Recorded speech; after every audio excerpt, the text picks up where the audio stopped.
Hi, I'm Susannah Johnson Malbreaux, publisher of the Southern View magazine.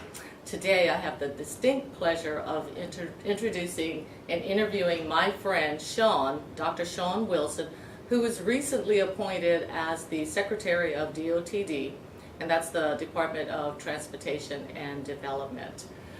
Hello. Hello, Susannah. How are you? I'm well. Thank you for having me. Good. And I also want to mention that he was appointed by Governor-elect John Bel Edwards. So before we get into the gist of your responsibility as Secretary, why don't you tell me and the audience a little bit about yourself, your family? Okay. Well, excellent. Well, I'm a native of New Orleans.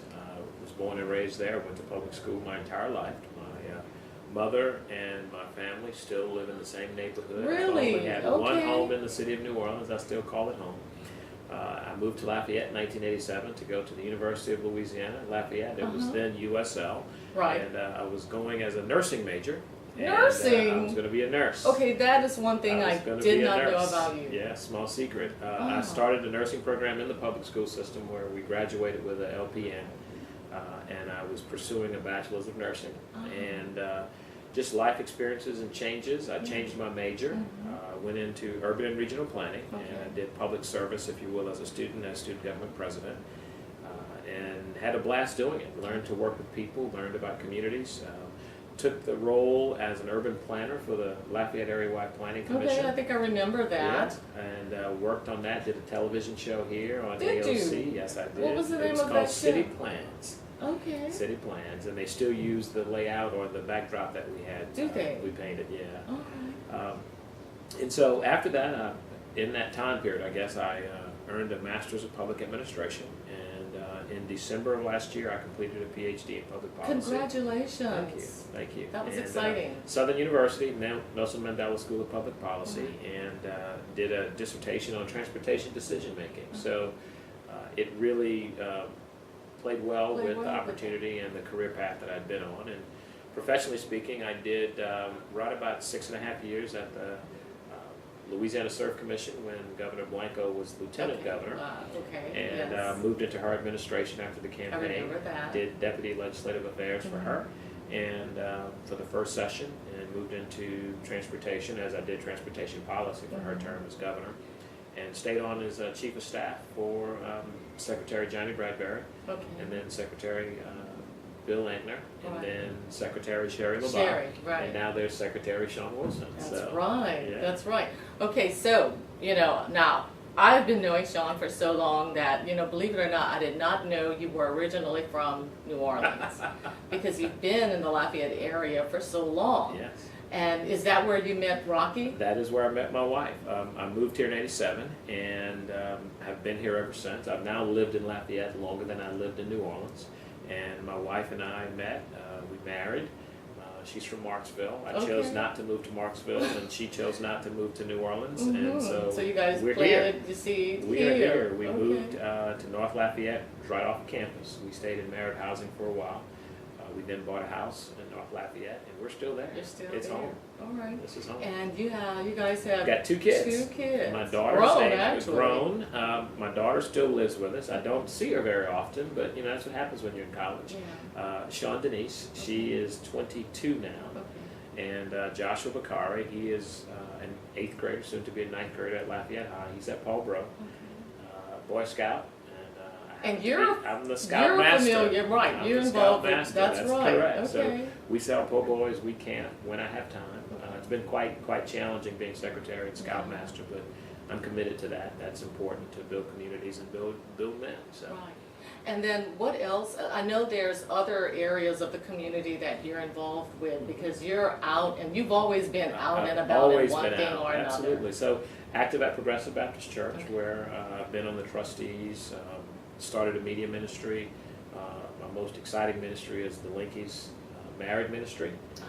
Linky stands for Love is Never Kept, It's Equally Shared. And it's an opportunity for couples to I like that. Exercise their ministry and their first ministry being to their family outside of their relationship with God. And so that's an exciting time for us.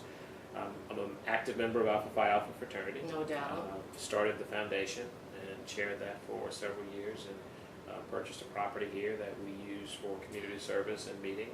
That's right. The That's Alpha off Education Economic Pierce? Development Foundation, correct, off Right, of North Pierce. exactly. Nice location. Nice Very location, nice. and we're excited. There's another rec center, I believe, or some private entity moving right behind us and next door to us. So we're excited about that. All right. Weren't you also with the alumni? I was. Association? You know, I've had the pleasure of being student government president, but I'm the only alumni president of the university's alumni association that served as student government president, and the only African American, in fact, to ever hold that position. And I think there's another one coming through the ranks right now. So we're excited about that. You definitely have achieved some milestones. You know, this community has made it really easy to get out and get engaged and do great things. But when you give of yourself, ultimately you receive, and you're not expecting anything. You don't. And You're you know, not when I expecting became secretary, I didn't plan on becoming secretary of the Department of Transportation. Do I want to be successful? Absolutely. Of Do I want to course. achieve? Absolutely. Do I enjoy transportation? I love it. No doubt. Didn't have a plan to be secretary of transportation. That's what I was going to ask. Well- Once you got that well, you appointment, know, were you surprised? I was not surprised. Okay. While I've worked at the department for a little over 11, 12 years now, I didn't start out to be secretary, but having worked with secretaries and having been chief of staff, the longer I did that, the more I thought, you know, there is an opportunity to do that, that it's a decision-making role. It is a strategic direction. It's setting forth a vision. It's communicating with legislators. It's managing budgets. It's doing everything that I was taught to do in public administration and public policy, and what I've practiced and cultivated over the years. So did I apply for the position and make my desires known? Absolutely. I Why not? communicated to every... If you don't let anybody know it, because it is Yeah. it's an appointed It's position. an appointed position, but it's a process where the governor had a very open, transparent process for folks who were interested to apply. And like all major political appointments, there's probably a behind-the-scenes discussion. And over the years, I worked with lots of legislators. I worked with the governor when he was a legislator. And folks began to remember and appreciate the work I've been doing and had lots of support. So And, they've been observing you, absolutely. following you. There's for never years. a dull moment, and you never get a second opportunity to make a first impression. That's true. And That's true. you know, in public service, if you do the right thing, and if you're honest with people and tell them what you can and can't deliver, I think they appreciate that, and that goes a long way. Right. Are you the first African American? I'm not. Okay. I'm not. Actually, when I was a student in urban and regional planning and worked at the Lafayette Area Planning Commission, we had a meeting with the first African American secretary of DOTD. His name was Jude Patin. I do. He's from Natchitoches, Louisiana. He is now in Texas teaching. He was General Jude Patin, and he ran a tough shop. And I've had the pleasure of speaking to him since I've been secretary. Awesome. Yeah. Awesome. All right. So, like you said, Department of DOTD, probably a lot dealing with roads and everything. Tell us mainly, you talked about some of the things that you'll be doing, but what are your major responsibilities? We've got 4,200 employees at the department. I was going to ask. Yeah, That's a and lot. they're all over the state of Louisiana. In every parish and every district, there are DOTD employees. Do I know every one of them? Absolutely not. No. But they do very important work for the state, and we tend to take them for granted. So my role as secretary, first and foremost, is to ensure that we have a safe transportation system. It's to ensure that our employees are providing the level of service that the citizens deserve and demand, not just as an individual, but as a collective of the agency. And then it's to fulfill and deliver a vision of multimodal transportation that the governor set forth. If you think about it, everything that you own, everything that you purchased, everything that you sell, everything that you collect is interfaced with the transportation system. It's either come off of a plane, it's been on the train, it's been in the back of a truck on the road or an interstate, it's come through a port, it's been on a barge, it's been on an ocean-going vessel in the water, it's come through a pipeline. All of those modes of transportation converge at DOTD. Okay. And it's our role to help coordinate and drive a mission. And so if you're in ports, if you're in passenger rail, that's another major component of what we do. If you ride buses to work in local communities, we have a role in that. And we see multimodal transportation as an opportunity to move people and goods, but we also see it as a way to add value to life. If you look at the interstate, if you look at our major freeway system, where you see access and mobility, you see economic opportunity. And that's part of what we are here to do, is to add value to the state and to the citizens, both in their public and private lives. Well, you know, that, like I said, it is, it's very broad. There's a lot that it entails. I'd say the average person just thinks of DOTD as maybe highway, you know, transportation. Correct, But they as do. you indicated, it's a lot more than that, and So affects much our more. daily.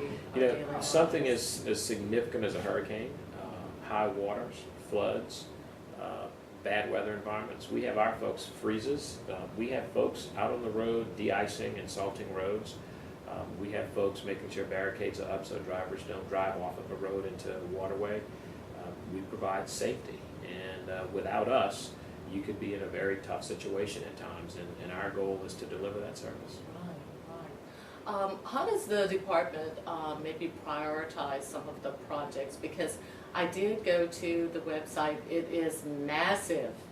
It is massive. You know, because I was pretty much looking for the projects, and it does have, you know, the projects like in every parish, you know, in the state. Then I moved on to Lafayette. Again, it's massive. So for this particular area, you know, and maybe overall, how do they, Sure. you know, prioritize Sure. which projects, you know, Well, they move on? When you talk about priority, I like to tell people first and foremost, when you fill up your gas tank, you're paying the state 20 cents per gallon. 4 cents of that is dedicated to projects that will be used for the next several years, but the funding is already spent, so we're paying debt service with that. The average driver spends about $108 a year, which is really, really small It compared to is. other. You're going to pay to go to UL football games, Mhm. close to $400 for season tickets. You're going to spend $1,400 on food, $2,800 on entertainment. So the $108 you spend with the state for infrastructure is really not enough to do what we need to do. And that's why you see the system being challenged like it is in terms of its condition. Regardless of that, we take those dollars and we prioritize them. We prioritize them with safety. We prioritize them with capacity. We prioritize them with preservation, because we've built these tremendous bridges and Right. roadways and other facilities. If we don't maintain them, What a waste of money. it's a waste of money and a waste of resources. And so when you build a house, at some point, you're going to pay for it, but you're going to have to put a new roof. You're going to do a new paint job. You're going to change the light bulbs. Right. Those are the things that we do for transportation. In terms of how we decide how we spend those dollars that you give us, we work with our I local like the way you elected say that. officials. How do they spend the dollars that we give them, which is Yeah, so which right, is because true. it is a tax. It's your money, Right. and it's giving you value. And so we come back and we talk to the parish presidents, we talk to city councilmen, we talk to the general public about what's important. We then take that information and overlay that, if you will, with engineering data, with traffic data, and we prioritize it based on what resources we have today. Some projects may be in the engineering phase, some of them may be in the environmental phase, some may be in design, and others are in construction. So a project may take a couple of years to move through the process, and that's how we prioritize them. We base it on where people are going, how many people are going there, what's its condition, and it's a pretty complex process. At the end of the day, over a 3-year period, you will find that parishes and DOTD districts each get a fair share over their 3-year period. And the fair share is really an equitable amount, because I may do a bridge in your parish this year, but I might not do one next year. The bridge that I'm doing this year in your parish might be $120 million. The bridge in those other parishes for the next 2 years might only be $30 or $40 million. But over a 3-year period, it balances out, and I think it's a pretty fair process. Now, do each of the municipalities have to match dollars with? In some cases they do. In some cases they do. All of the money that we get from tax dollars, we then send to DC, because you pay another 18 cents to the feds. That money comes back to the state of Louisiana, and we then put that in our budget. And so we've got a $1.7 billion budget that I manage at the department. We match some of those dollars. They come up with 80 cents, we do 20 cents. They might do 90 cents, we'll do 10 cents. In some cases, they give me 100% on certain projects. So safety, for example. Safety improvements are 100% if it's on the state system, meaning it's property that we own or it's a road that we own. Local government can help us by providing match dollars, and in some cases, we've had local governments actually fund projects in their entirety on our road system, because people don't really care who's going to own it. They just want to move on. They just want to move on it. 80% of the people are going to be on 20% of the roads.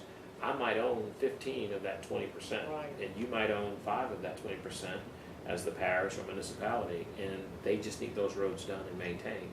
So, yeah, there's an opportunity for local governments to help. Okay.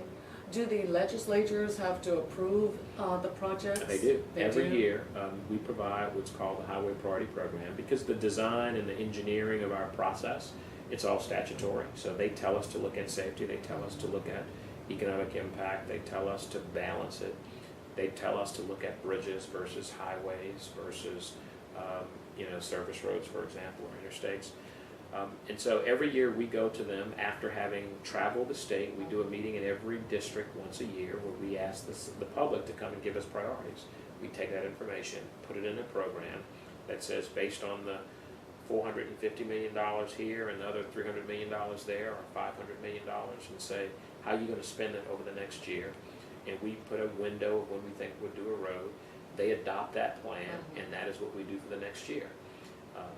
We have some opportunities, if there are unexpected activity or emergencies on roads, we do have an opportunity to go out and do those and get reimbursed for them. But for the most part, it's a very structured plan that I could tell you which road we are proposing to do next year or the year after, because I'm going to spend $100,000 today in environmental, I'm going to spend $800,000 next year in engineering, and then I'll spend $2 million actually doing the work.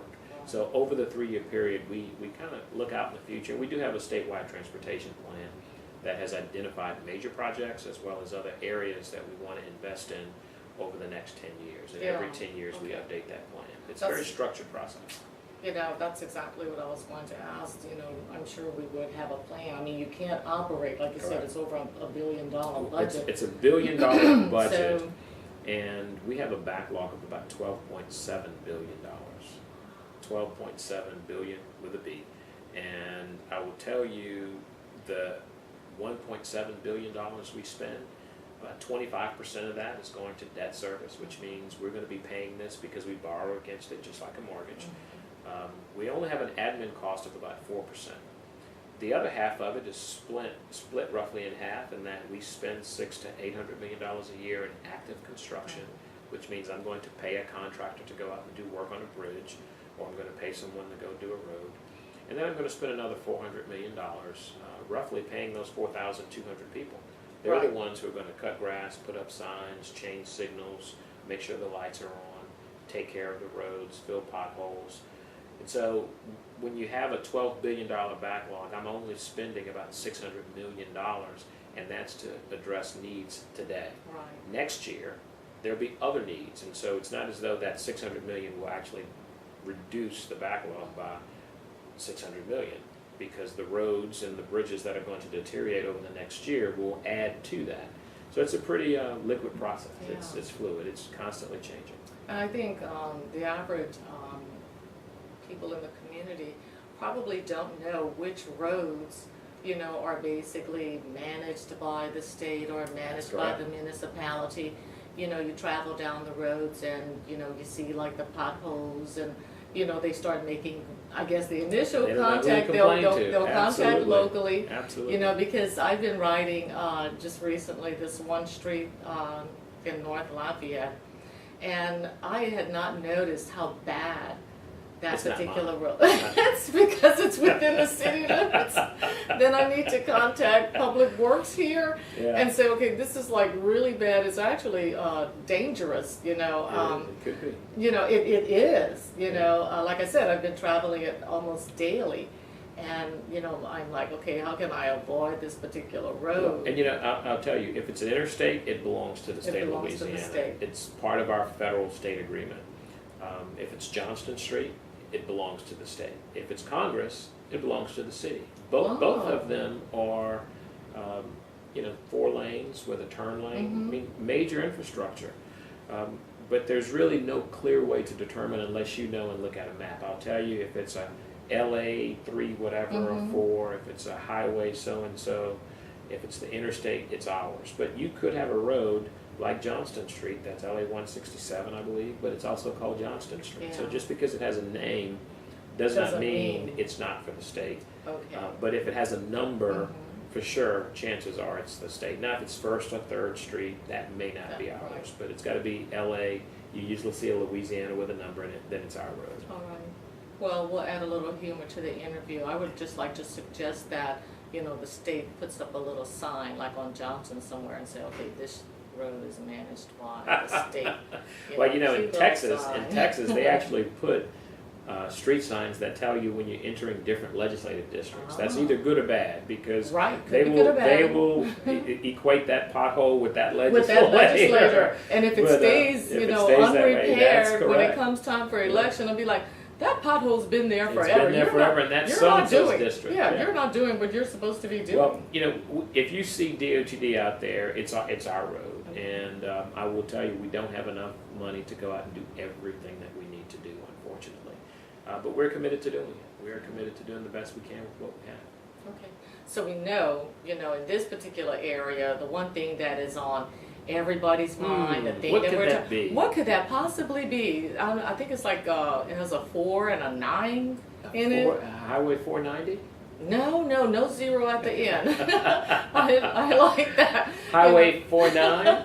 Interstate 49, perhaps. I-49. All right. That is I-49. it. And I have definitely attended several meetings Good. about it Good. recently, but that has been a project that has been ongoing for a number of I know, years. it has. So, I was just while we had an opportunity to talk, I'd like you to share with the audience, what is, the progress, and where are we with the I-49 connector? Well, where we are is we're moving forward. I will tell you, I worked on I-49 as a student in planning at UL in 1991, 92, 93 maybe. I'm dating myself here. But It's okay. I will tell you that major infrastructure takes time. The interstate system is 50 years old, and we just celebrated the completion of the original map 2 years ago. So it's significant. It takes time to Right. build major infrastructure because of the National Environmental Protection Act that requires us, and it's a good reason, it requires us to communicate and work with communities to make sure we're doing it right and that we're respectful of the environment, of the community, and processes. And so 20 years ago, we put together a plan. That plan was adopted by the stakeholders, and the stakeholders being the City of Lafayette, the Metropolitan Planning Organization, the state, the federal government, on behalf of all of the citizens. Right. And each of those agencies have some obligation to citizens, so it's really on behalf of the greater community. We have picked the record of decision up and moving to the next stage, which means we're going to get more deeper or get more deeply into the design elements of the project. Not necessarily just what the color will look like, but in the record of decision, we were given a footprint. We were given some parameters to work from. But that really wasn't what we could use to be able to go forward and put a real hard number on it and or start to design. So right now we're talking about what are those elements, what are those components of access, what are the components of environmental conditions on the ground, how are we going to address lighting, how are we going to relate to the different communities as we go through. The community's changed over 20 years. It sure has. You've got a new historic district. Yes. St. Genevieve is still there. You Yes. have the Sterling district. You've got several neighborhoods that have become more involved and engaged in the planning Yes, they process. are. And we can't forget that this is an interstate. This is about multiple state commerce and moving goods from north to south, east to west for the continental U.S. And so therein lies the conflict. How do you move 60,000 people, some going to and some going through, in a way that adds value? And that's what we're talking about. We're committed to delivering a project that connects both sides of the thruway, that provides safe travel, that's consistent with what the promises were that we made to citizens and what citizens wanted in their design and development. They wanted to respect communities. They wanted to respect connectivity. They wanted to address safety and mobility. And those are the things that we're looking to do.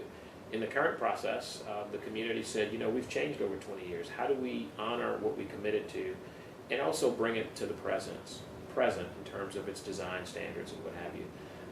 And we've looked at several refinements. Some of them are being debated and discussed because they're within the scope of the record of decision. There's also the opportunity of those who are not in favor of the project to want to redebate the issue, no doubt. And they deserve to be heard Exactly. and respected in context, because this process we're in now is to take what we've agreed to and move forward. We're not debating what's happened on Test Ridge. We're not debating what other routes we've considered. And in reality, those routes are different than they were 20 years ago. And so while it may have been appealing to look at one of those other elements, we can't make those decisions in the context of the record of decision, because the feds have told us that this is the parameter you're working within, and that's what we're committed to doing. And we're using something called context-sensitive solutions, which is the first time that we've made such a deep dive into the public engagement process to work with folks. And in this process, we've set up several groups, technical groups, community working groups, and an executive group to vet and hear these ideas on how we can make this work. What are the new elements of design that we want to incorporate in terms of using public space, and how we're going to pay for it? What's the collective decision on making this investment? And we've not done that before, and Lafayette's the right place to do it, I believe, because we've put together a comprehensive plan, we've developed neighborhood organizations. When we put our minds to it, to be innovative, to be efficient, to be happy, and to be a community, we tend to do well when you open the doors to those ideas and look at them to the merit of the idea. And I'm excited about the process. I know we can make a very compelling argument to the nation about building an urban interchange on an urban section of the interstate in a way that adds value to the community and not take away from it. And that's the other thing too. When you think about the different neighborhoods, the residents, no doubt, have started to change. Some people that have just moved into, a particular neighborhood may not even be aware of that, interstate going through their neighborhood. So they pretty much need to be, brought up to speed. But like I said, I think it's great that the community has had an opportunity for years, and then going now to, get involved in the decision making, suggestions, but isn't there like who makes the final decision? Because I think in the presentation I saw maybe just a couple of weeks ago, it referenced like an executive committee. Correct. Who is that committee made of? The executive committee and the structure of CSS provides for what we're calling the community work group, and it really identified several entities that are on the ground, grassroots, that are not government employees, if you will. They're not, in every case, folks who do this for a living. These are the churches, the schools, the businesses, different authorities and districts, different coteries. We've asked them to come be a part of this. These are residents. These are people who live here and travel this corridor every day. After that level, you have a technical level, and those are the engineers and designers and architects and folks who are going to measure, is what they're suggesting constructible? Right. Is it consistent with the ride? Is it a safe thing to do? Is it a smart thing to do given the geology of the area or the traffic demands that we see in terms of where traffic will be in the next several years? And then there's the executive level of the discussion. That's going to be myself. It'll be Parish President Robideau. You'll have Monique Boulay from the Acadiana Planning Council representing the NPO. We have our federal partners, and we have other folks that are within those structures, because those are the key stakeholders in the process that have the obligation and the responsibility to build this interstate connector. And so there's 8 to 10, I don't remember the exact number of the executive committee. Our federal partners are represented as non-voting members. But again, they too have an immediate responsibility to deliver this project within the scope of the record of decision. And that's the structure, because we're the ones that have to commit to the funding of this, whether it's Joel in the parish, whether it's Monique in the NPO, or DOTD, we have to manage the dollars. And while we're talking about dollars, I'll tell you, folks are intimidated by the cost of infrastructure. One, because we pay so little, and they don't understand how this thing gets funded as a whole. It's a very complex maze of funding opportunities. But a structure like this for 5.5 miles to be right about $800 million is not intimidating to me at all. And it's the way major infrastructure is funded. It comes from multiple streams of funding.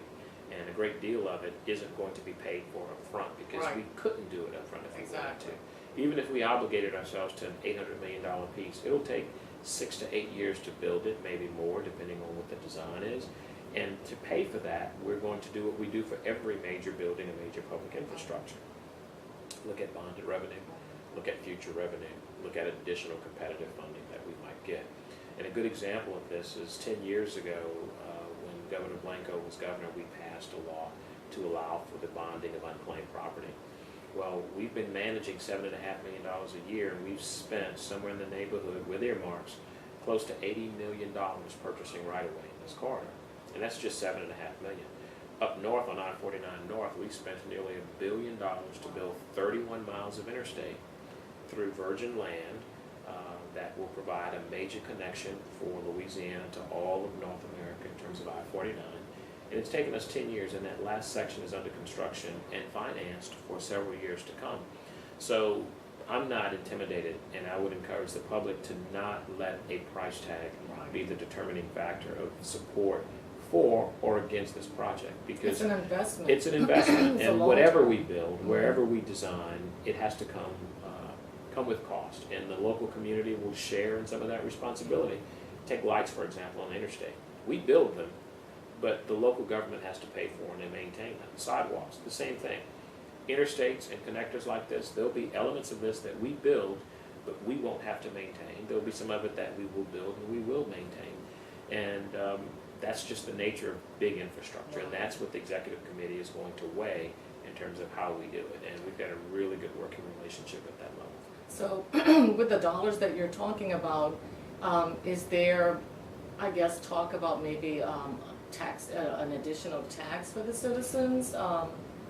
You know? Yeah, the governor has declared that we need to adjust our taxing structure for gas. We haven't adjusted our gas taxes since 1989. The 16 cents is worth about 7 cents today because it wasn't indexed. And you get what you pay for in this country. That's true. I don't know anyone else who would say they would want to go back to a wage that they earned in 1989. I certainly wouldn't. No. I was probably making $60 a month. And that's not fair. That's not the right thing to do, and government is no different. So yeah, we're going to have to look at a gas tax going forward and how we increase that and make sure it's the right policy. I think there's an opportunity for tolling in this state. I think there's an opportunity for local option gas tax in this state. I can look at sales tax options at the local area. You take Louisiana Avenue. It blew up in terms of what's happened there because of a TIF district that was created, and it was an add-on to a sales tax for the area that's being impacted by those dollars. So yeah, we have to readdress our tax structure in the state across the board to make sure we make the right investments. My fear is if we don't do it, what happens? I'm not concerned about when we do it. I mean, I'd like to do it sooner than later. I'm not concerned about the amount, because we've got to do what we can accept and what we can politically manage. My fear is if we don't do it, and you know, others have said the same thing about I-49 and Evangeline Thruway. I'm not concerned about it. I can control what we build and how it impacts. I can't control what happens if we don't build We it. don't. I can't tell you that it's going to get better if we don't do anything. But if we do something, I determine that. We determine that as a community. And that's the important thing about I-49. It's the important thing about infrastructure and transportation. You get what you pay for. If we want a world-class system, let's be about building a world-class system. If we want to accept status quo, let's accept status quo. Right. And if we want to be in a system that will continually be in a downward spiral in terms of its maintenance and stability and its performance, then let's continue to do that. But be prepared for the consequences of those actions. Well, you know, and then, you know, as folks like myself and you, I'm sure, when you travel to other states, you see like an ongoing road constructions going on. I mean, there's no doubt they've put a plan together. They've looked at the growth of, you know, their state, and there's always something going on. They're like very, you know, very progressive. Is there any one particular state that you look at as a model to what Lafayette, you know, or Louisiana could be? Well, we look at Virginia, we look at Arkansas, we look at Mississippi. We don't necessarily compare ourselves. Not a comparison, in total, but just we monitor what's happening, and I will tell you, nearly half the states in this country have updated their collection of gas taxes and modernized it, because everyone was doing it in the 1980s. We were on the back end when they did it. Half the states in this country have already done it and are keeping up and are managing. And we compete with those folks for industrial development, economic development, opportunities, educational, quality of life issues. There's a reason why you see some of the fastest growing areas in the country being North Carolina, Austin, Texas, Houston, and Dallas. Exactly. Because they're making an investment in their communities, and people will go where those dollars are going. So yeah, we do monitor them. We look at how they're doing it, what are the best practices, and those are the things that we are looking forward to applying in the Edwards administration to make sure that we provide the citizens with value. But, you know, you did mention something too, you know, adding the value, you know, that brings more economic development, you know, to the city, to the state, because potential businesses that are looking to locate, don't they look at that? They look Absolutely. at your infrastructure, you know? When you look at major investments in companies here, the first thing they talk about is infrastructure. Yeah. They want to know, if I'm going to build a multi-billion-dollar plant, Sasol, for example, spending $9 million in Southwest Louisiana, we work very closely with them to provide the infrastructure to facilitate their development, to make sure that they can get this equipment in, that it can get there on time, and that they can export the good that they're creating. That's what they look for. That's why there is a word development at the end of the Department of Transportation and Development, because we are the bread and butter of economic development. You can do tax credits, you can do incentives. It's really about roads and how do they get their wares to the marketplace. How do they get the raw materials and products to their facilities to build that they can then put a price on and sell? How do we get timber from the forest to the mill? How do you get sugar? How do you get seafood? How do you get equipment that's coming through our ports? It's going to be on infrastructure. It's going to be on a train. It's going to be on a plane. It's going to be on a truck. That truck's got to travel on a road or across a bridge. Exactly. Those are the things that make the core elements of business work in this country. And as a whole, I think our country is probably not on the cusp of where we need to be, because the federal gas tax hasn't adjusted since 1990 either. So. And, you know, the other thing, just, you know, to let the audience know too, as we talk about economic development, we're talking about jobs, you know, opportunities, you know, to increase the workforce. So those opportunities are there, and I think that's the sell that we need to make to the community as a whole, because when we start talking about taxes, the first thing people say, I don't want to be taxed, you know, but you have to look at that whole, you have to look at the... How are you going to spend those tax dollars? How are you going to spend those tax dollars? And what does the Constitution say in terms of the structure? Because in this state, we're limited where you can balance a budget. You can't cut anything other than health care and higher education. Those are the elements of quality of life. Right. And, you know, the dollars that we get in transportation is not enough. I don't want to have to take money because I need engineers. I don't want to cut into education. If you I cut need into the engineers, education, I need biologists, I need geologists, I need business majors, I need accountants to keep the business moving. I need planners. We need people to be the core workers in this business. And I don't want to go to Texas and Arkansas. I want to get people from right here and build it. And, you know, when you do infrastructure, it creates a sales tax revenue, it creates an income tax revenue, it creates a job in terms of the construction itself, but also what that construction will facilitate, and that will feed an economy that will be progressive. Right. You know, it's like we were talking earlier, it's broad, it encompasses so much, and you're right, the first place that gets cut is medical and education. That is, and that's constitutional. That's constitutional. Really? Yeah.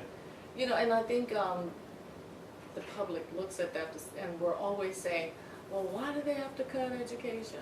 Why do they have to cut health care? Because the people of this state have said you're not cutting anything else.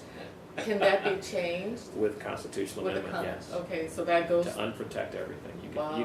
But again, the then question is, what are you going to unprotect? And then what else? Exactly. And if you were one of those protected entities, you would fight very hard to make sure you're not the one that's cut next, because you don't have the revenue to provide the services that we need. And that's what this governor is committed to doing, is having a balanced, structured budget. No doubt he's come in, you know, with some challenges. Huge challenges. Huge. I mean, who knew that, you know, we had such a large deficit? He would say he did.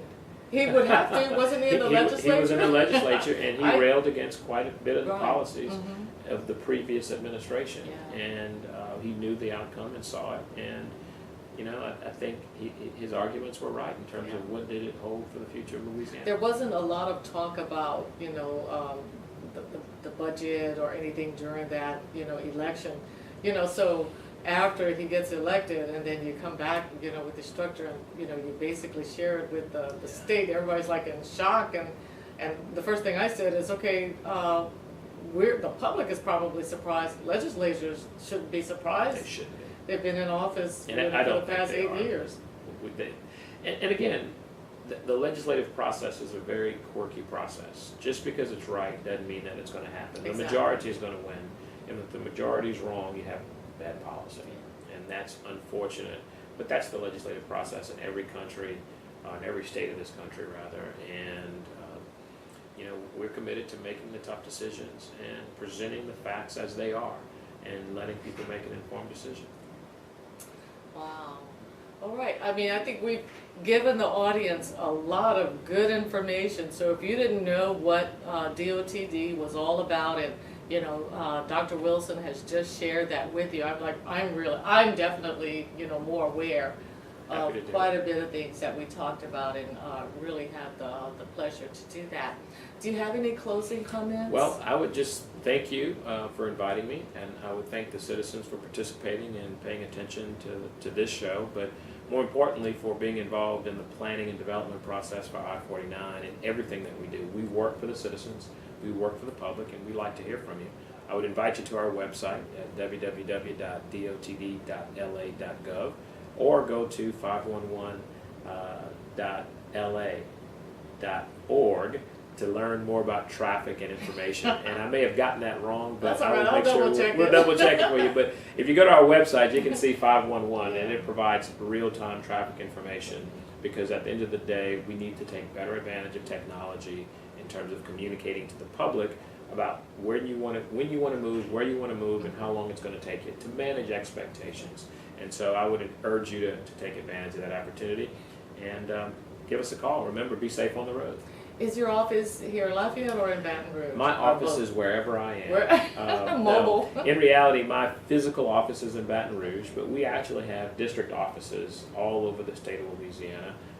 We've got 9 districts, and one is here in Lafayette, and that district office has parish units out in all of the parishes that comprise this district. And so we've got different operations all over the place. So there's no parish I will go that will not have an employee of DOTD. Again, I really do mean it when I say our office is where we go, because every road technically is where I work, and we have an obligation to make sure that we're productive in our office wherever we go. All right. If someone wanted to contact you, is there a person that they can call? Absolutely. Here in Lafayette, if you call the DOTD district office, they can answer questions for you, or you can call headquarters at 225-379-1200. And on the website, you can get information if you're interested in doing business with the department. If you're a DBE or minority-owned business, we have a process for certifying you for that. If you're interested in planning, if you want to be updated on projects as we go, you can actually go in and say, I'm interested in anything that's done on this road, anything that's done in this parish, and when we push that information out, it automatically goes to you. So we pride ourselves on trying to be very proactive in terms of our communication strategy across the state, and we think we're doing a much better job than we did. We're not perfect. We always want to do better. And if you have ideas, please call us. All of our major projects are on our website. All of our public information and public meetings are on our website. It's a very robust site, but I will tell you, if you spend a little bit of time there, you will figure out how best to use it if you want to do business, if you're a citizen, or if you want to learn about the department and what we do. All right, that's great. Thank you so much for tuning in. Again, this has been a pleasure for the Southern View to interview Dr. Wilson. You can visit our website at thesouthernview.wordpress.com. And also like us on Facebook. We're looking to publish this article in the next issue, the May-June issue, so we're really excited about that. Thank you so much.